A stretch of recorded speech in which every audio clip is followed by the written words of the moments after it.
We all start with lower forms of joy that arise by doing things. The Ananda that the scriptures talk about is not what we are experiencing right now. We have to go to the next level of joy. Create your process and routine of being silent. Then you will start experiencing the joy that comes from within.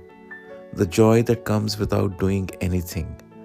The joy that happens without any rhyme or reason. The joy that is not dependent upon your doing something or not doing something. This joy is all pervasive.